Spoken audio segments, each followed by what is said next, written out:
Non.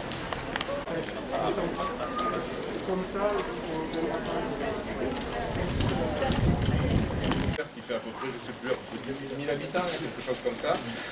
Il y avait une vraie difficulté pour l'accès aux soins, et en particulier pour les médecins généralistes. Même si on n'est pas au canton des Cévennes, c'est quand même... on voyait le désert médical se rapprocher un peu, on va dire. Donc on a essayé de trouver des solutions, même en faisant des aides à l'installation, en facilitant l'installation, faire venir des médecins libéraux, c'était quasiment impossible. On a vu que dans les communes avoisinantes où ils ont essayé de faire pareil, c'était difficile. Bon.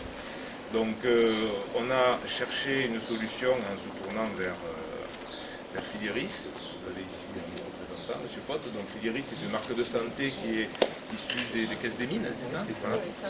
Et donc ils nous ont proposé, évidemment, en les accompagnant. On n'a pas pu faire plus grand parce qu'il y a des contraintes, vous venez d'en parler, voilà, on est une plateforme, on est au pied d'une plateforme chimique historique, hein, donc on peut faire avec, c'est bien comme ça.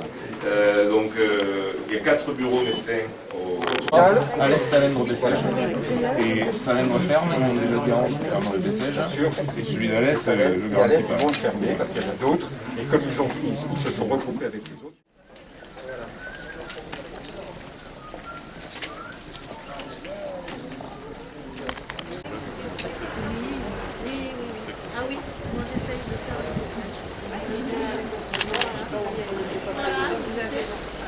On est là. Il y a quelques jours, ça va revenir. Oui, oui.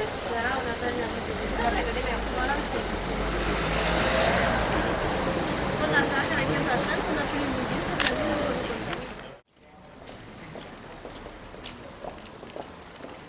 c'est là où on va se si elle a non, mais durant ces 166 ans, elle a connu bien des vicissitudes et des crises. D'abord, en termes d'emploi, la restructuration de la chimie française en 1975, l'arrêt de la production d'alumine pour Salins en 1984, pour la traduction, c'est 300 emplois directs qui disparaissent, et ensuite, donc, dépression écologique des années 80-90, avec l'interdiction d'un certain nombre de produits chimiques.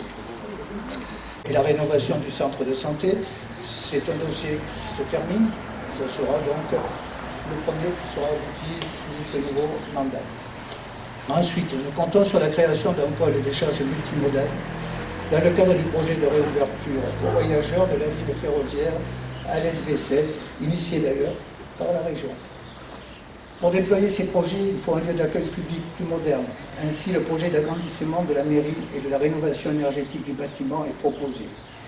Le projet d'extension de l'hôtel de ville de Salèndre répond à une volonté d'accueillir les usagers de façon plus fonctionnelle. De votre accueil, merci à l'ensemble de votre équipe d'être là, merci également à l'ensemble des agents de la commune aussi. Je salue bien sûr les maires des communes voisines, également donc pour la région, donc Fabrice Verlier et Jean-Luc qui a la double casquette.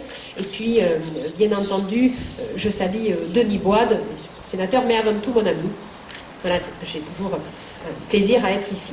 Alors, monsieur le maire, cette visite, bien entendu, elle est en tant que présidente de région pour bien connaître tous les projets qui m'ont été déjà développés par Jean-Luc Gibelin, puisque vous avez un ambassadeur au sein même de l'exécutif. Oui, un territoire, c'est bien sûr une géographie, mais c'est avant tout des habitants. Et à travers l'action que nous essayons de mener à la région, c'est que chaque habitant de cette région, ici de Salèndre, des Cévennes, du Gard, de l'Occitanie, se sente reconnu.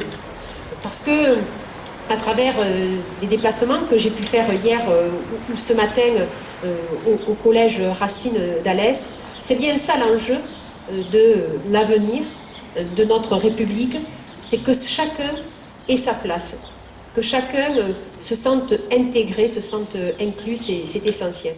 Et vraiment, du début à la fin, c'est-à-dire à partir du tissu en Occitanie, à partir de l'Ariège et du Tarn, mais aussi nous avons des projets de la filière textile sur les Cévennes gardoises et roltaises, j'oublie pas quand même Ganges, voilà, qui est aussi dans cette dynamique de la filière textile Cévennes. Et la souveraineté de production, c'est aussi la question de l'alimentation. C'est aider nos agriculteurs pour les produits sous significiels qualité, pour le bio. C'est cette agriculture familiale de la qualité qui est absolument indispensable. Et c'est aussi l'industrie. C'est bien sûr l'industrie chimique, c'est l'industrie de la construction.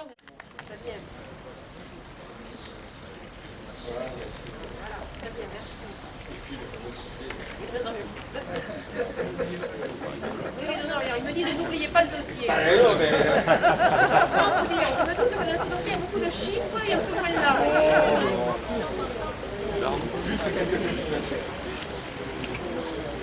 Ah, c'est bien.